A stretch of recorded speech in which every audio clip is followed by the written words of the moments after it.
Good morning, everybody, and welcome back to the channel. So we're just finishing up our last little bit of ditch here where we're going to have plow day at. I ended up getting dug all the way back to the back 20, and I got the one tile exposed that we put in, and the water's running really good out of there, so I'm very happy with that. So now I'm at the west end of the field that's going to be the parking lot field. So I'm going to finish dipping this little section, and then we're going to head down to the farm that I put the tracks on the gleaner for. If you haven't watched the video, the gleaner on tracks, make sure you go watch that one. It's a good video. Watch the videos putting the tracks on. Those are really good also. So we're going to head down there, and I'm going to do a bunch of brush mowing. We're going to do a bunch of ditch cleaning, and we're going to get that farm prepared to tile. We're going to put drain tile on that farm and try to solve a lot of the wet issues. The new tile plow that I bought will help out with that. So I'm in the process of trying to determine what I want to do with the tile plow. Do I want to go with laser control? Do I want to go with GPS control? Or what do I want to do with it? The laser control is probably the cheapest route. It's already got the laser equipment as far as the valving on the tile plow that makes it follow the laser beam and raise and lower. If I was to go with GPS, I'm going to have to go with different valving and stuff that works with the GPS. So I'm kind of on the fence a little bit on what I'm going to do. The GPS equipment, I'm looking at about $22,500 to set it up with all of it. So it is expensive, but the nice thing about it is not permanent to the tile plow. So if I do decide to keep tiling and I get back into a bucket wheel or a chain type trencher, I can move all this to that machine and get rid of the tile plow or keep it around or whatever. So I've got a lot of options. Just got to figure out what I want to do. And the company that the GPS is actually going to come from, the Guidance, they are a younger company, and they are coming out with different technology all the time. They're actually going to be coming out with a program for an excavator for guidance of the bucket, for digging ditches and waterways and ponds and things like that. So that is a big plus. I might be able to take it and put it towards other things in the excavating. So just got to determine what I want to do. Do I want to stick my neck out and spend that kind of money? You know, I was going to build me a nice shop house, but right now with the lumber prices where they're at, you know, I'm not going to pay $50 a sheet for OSB plywood. And with everything being so ridiculously expensive on the building side of things, I'm like, maybe I should just stay living where I'm at and just build the business more as far as equipment. So kind of a lot of decisions I got to make. But anyways, we're going to load up. We're going to get out of here. We're going to head down to the next place. We'll get the mower on. We'll get some mowing done and see where we end up today. Well, we made it to the next place. We're going to get Dad's strength truck unloaded off the trailer. Since there's only two of us, we decided to just run the truck up on the trailer and bring it with, because I needed the brush mower down here. So as you can see out there where I picked corn last fall with the gleaner on tracks, there's quite a bit of water standing. So we're going to go mow that ditch off. I'm going to mow this ditch off. I'm only going to do the south sides of them because that's the work side of them that we've always worked up from. Landowner really doesn't want both sides cut off, so we just work from one side. So we'll get them mowed off, and then we'll get to 270 down here, and Dad can start digging on them. That won't be today. That'll be he's got a couple ditch projects for the county he's got to finish up first. But you can see the water standing out there. So right there where that water's standing, that's going to be a good place for a surface drain, I think. right there, and right there it needs a surface drain. So kind of, it's good to go look at your fields after some pretty heavy rain to kind of tell you where the water kind of puddles up. So and that's another nice thing about the GPS for the tile plow, is it actually has a floodplain part to it where you can actually drive the field. It surveys it, and then it'll tell you where your water's going to puddle up, and you can put your surface drains in according to that. So that's a pretty cool option it's got with it also. So there's a lot of good points to it. It's just expensive. So I'm going to get unloaded and get the brush mower on, and we'll get mowing.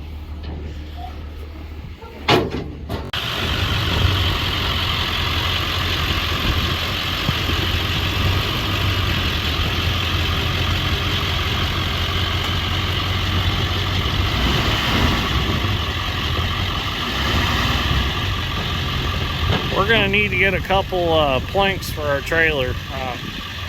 The loader was a little rough on it when we loaded it. Kind of fell through back there at the back. The bad thing about big rubber tire heavy equipment is it finds the bad place in a trailer deck pretty quick. It's like the haul truck when you put it on the lowboy. It'll find every soft plank on the trailer when it goes on. But we got some logs that we saved from that clearing project that we're going to take to a sawmill and have them cut up and make us some trailer planks out of. Well, I decided after Dad's strength took me back to my pickup, my tool truck, which is right there, I brought it here. I decided just to run to town and get some lunch, so I run up to the Subway, got a chicken bacon ranch with light ranch, and I figured I'd just eat. That way when I get started, I don't have to quit until the end of the day. So now I got to get this mower put on. I think we're going to try the old snap trick and see if we can get it to just jump on there on its own. So nope, didn't work. I'll warm it up a little bit. Well, all right, the snap trick actually worked. Mower's on, let's go do some mowing. Well, I got a good start mowing here.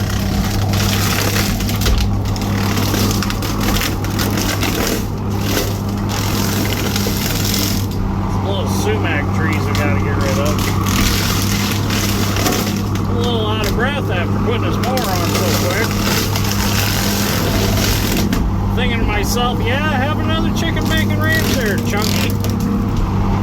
Eating a whole foot long like that. I should probably be running on my lunch break instead of eating. I need to get back into shape. Kind of out of shape from what I used to be.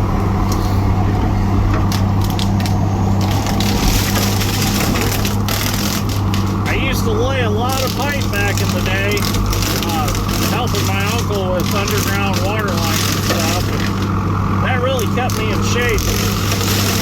Between that, not having a feller buncher and having to hand cut everything, I was in really good shape.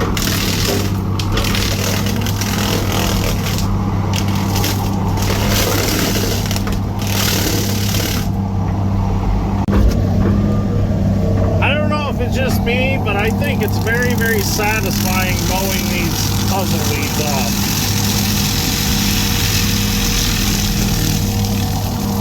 I mean, it's just satisfying.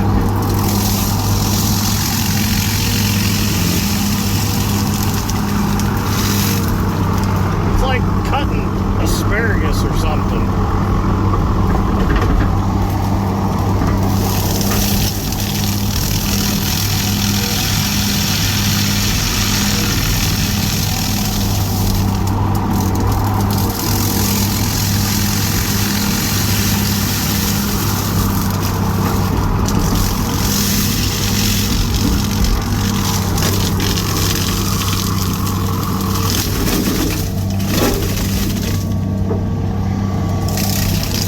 Had to grind that off. It just cut off so nice. And it just leaves such a nice little carpet of little green stems. Well, that looks pretty good. I'm gonna go back along, and there's a couple limbs hanging over that I can see now from standing down here and looking back. I'm gonna go ahead and nip them off. There's some dead stuff that Dad's gonna have to push across with the 270. I can't quite get it across, or he's gonna have to go over the crossing and get in that field and go down and pull it. It's like a treetop or something. So I had to get out for a little bit. I was kind of starting to get a little bit sore from sitting. Your knees being bent the whole time, you know, that kind of works on your knees. So if you get out and you move around for a while, it feels a lot better. So maybe if I was a littler person and fit in a cab better, maybe that would help. But being 6'2", you're bent up in there a little bit. So I'm gonna go ahead and nip them off, and then I'm gonna head across. And well, actually I need to mow from that corner all the way to the highway, which is about 3/4 of a mile, I think. That actually belongs to another landowner, but they gave us permission to clean from the highway to our farm to drain the water on this farm. If you remember from back when I was cutting beans around that time period, we had a rain day, and I had hauled the excavator in, and I had drone videos of hauling it into this corner of the field down here, and I took out a beaver dam. So now we've got permission to clean that whole ditch. So we're gonna get that done, and then that will give us a lot better drainage on this farm. So really glad that the landowners on that side were willing to work with us. They were tickled to death that it was going to get cleaned. So it all worked out for everybody. So let's get back to mowing. Well, found us a pheasant. See how close we can get to him. Oh, he's gonna run. We got a runner. He's gonna let us get fairly close. Hey, come here. Come here.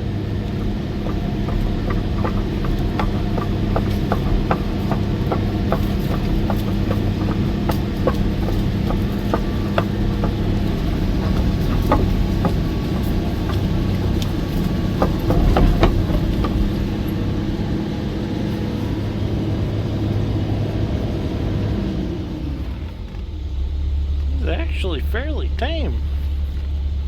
He's eating that corn right there. Let's see how close we can get. Yeah, look at there.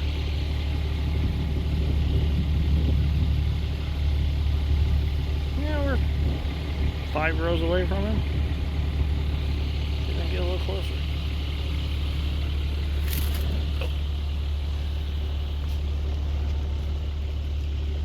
I think this is the closest I've ever been to one. Look at that.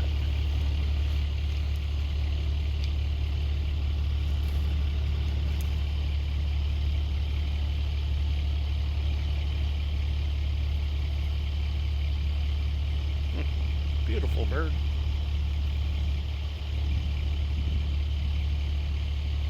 Okay, I better get back to mowing. We'll leave him be to eat his corn.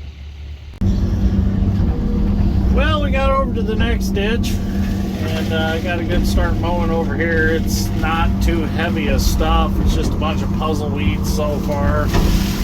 But sitting here mowing, I got to thinking about something. A couple days ago, Madison asked me, she's like, well, did you find a tractor yet? I'm like, what do you mean find a tractor yet? So let's back up a little bit in the story. So her and I went to a farm toy show about a month ago now, and it was an FFA farm toy show in Plymouth, Indiana. And there is a gentleman there selling, they weren't Precision Series, well, some of them were Precision Series, and some of them were the Prestige series of tractors from Ertl. Well, he had some Precision Series like John Deere A's, AO's, I think he had some B's, BR's or something like that. A lot I was looking through them, and something caught my eye. He had, it was a 750 John Deere 2-cylinder. And I asked him, I said, I need an education here. I've never, ever heard of a 750 John Deere 2-cylinder. So he proceeds to tell me the story about the 750, which it was a prototype tractor that was never built. John Deere, the engineers at John Deere, some of them did not want to give up the 2-cylinders just yet. And they are on the verge of breaking out the new next generation 3010s, 2010s. And there was some engineers, I guess, that just didn't want to give up on the 2-cylinder concept. So they were trying to talk John Deere into going at least one more go around with a 2-cylinder.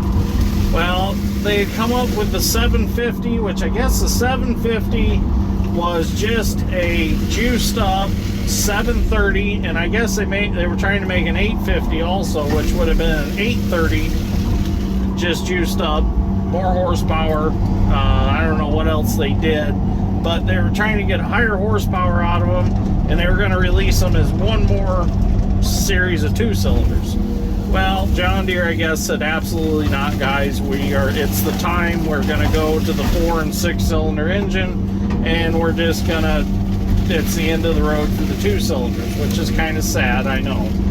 But, so anyways, Madison is standing there listening to this whole story, and she looks over at me, and she's like, you ought to buy one of these. I'm like, okay. She's like, I think it'd be really cool if you would buy this, and it'd be really cool on the shelf. She said, you know, you put it in a new shop office, it'd be a good conversation piece, because like you had questions of what it was, and now you can pass on the story of what the 750 would have been. My, all right, you twisted my arm hard enough, which I was going to buy it anyways. I hate to tell her because I thought it was really cool, but you know, you always need your other half's approval. And luckily, my other half does not test me in the way of testing my patience or testing my nerves. She tests my skills, because now, reason she asked me if I bought a tractor yet or found a tractor yet is because she wants me to build a 750 in real life. I'm like, it was never built to begin with, but I suppose we could build one. I mean, I did come up with a guy that makes decals. Jeff found him when Jeff was at the gathering at the green. I guess this guy will make any decal you want, and I guess he makes reproduction decals of all the John Deere stuff, and I guess they are absolutely perfect. There's none of that clear background to them that shows up when you put them on the tractor. I guess they are exactly like they should be, and he'll make anything custom you want. So now I kind of got no excuse. So now I'm kind of in the market, not like heavily looking, but I'm looking. If the right tractor comes along, it's got to be a 730 standard to make this work. I'm going to probably someday recreate the 750 in real life and actually make the tractor. I'm not exactly sure. I'm going to have to really do a lot of research and see what they did or what they wanted to do to make it. I think just for simplicity's sake, I'll find a 730 standard, maybe turn the fuel up a little bit on it, and repaint it and put 750 decals on it. Not actually do any engine work, but it'll be just like my 1/16th model, but it'll be real. I mean, you're going to walk around and look at serial number and see 730 on it. There's just nothing we can do about that. I mean, I suppose we could always, you know, fudge a little and go get a serial number plate made for it that says 750. But to my knowledge, there was never actually a 750 built. The gentleman that sold me the toy, I don't think he was even sure if it was ever even created. Maybe it was created. I think a wooden model of it was created, but I don't think the actual tractor in steel form, steel and cast iron form, was ever designed or built. So it'd be something cool. So I guess the moral of the story is find a woman in life that tests your abilities and skills, not so much your nerves and patience. You know, I have had girls that have tested my nerves and patience, and you know, they're always totally against what I wanted to do as far as, you know, collecting old heavy equipment and working the hours that I work, and it just wasn't for them.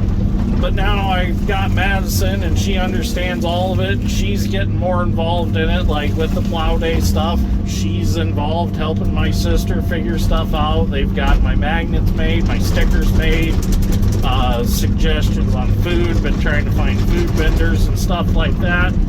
So she's really getting into it. And like an hour ago, I opened my Snapchat up. And since she's a mail carrier, you know, she goes all over the countryside because she's a rural mail carrier.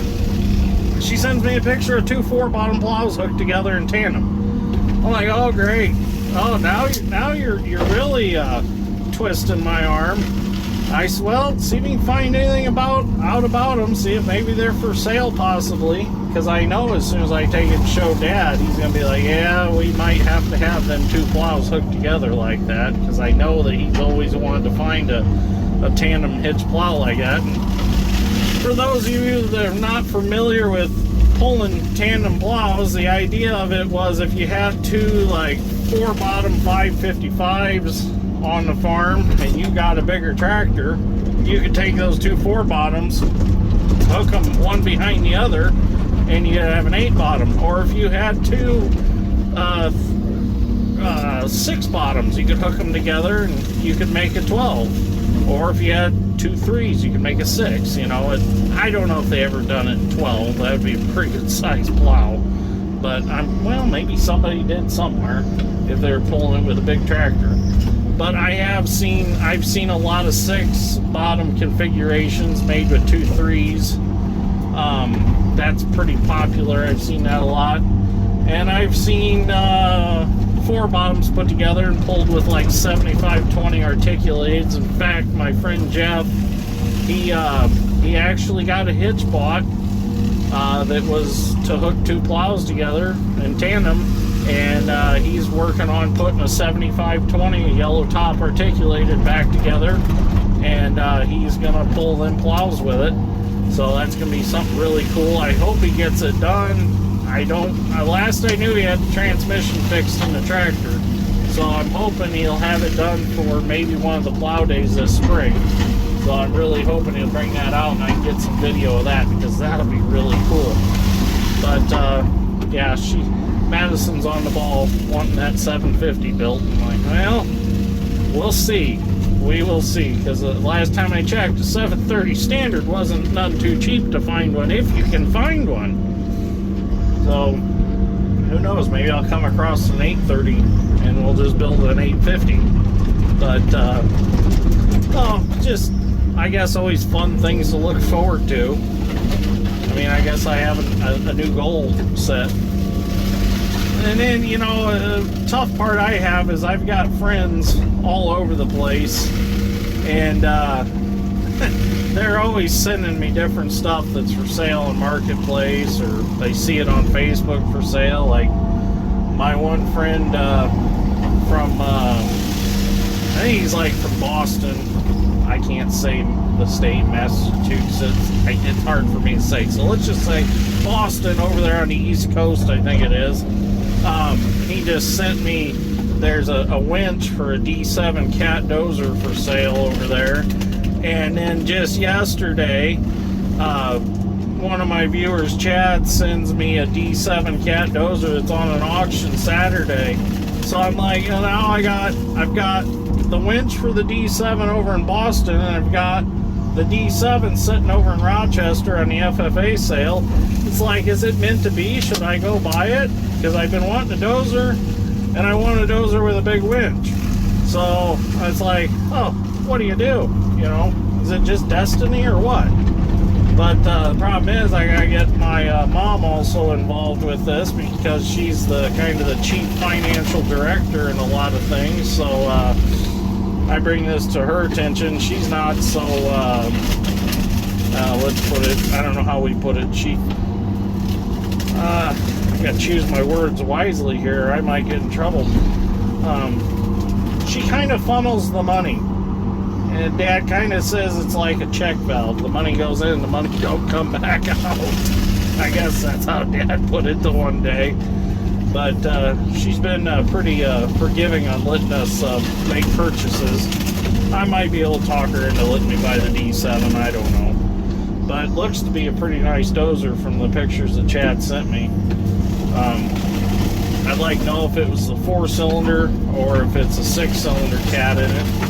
If it's a 4-cylinder, I guess them sound pretty damn good under a load if they're turboed.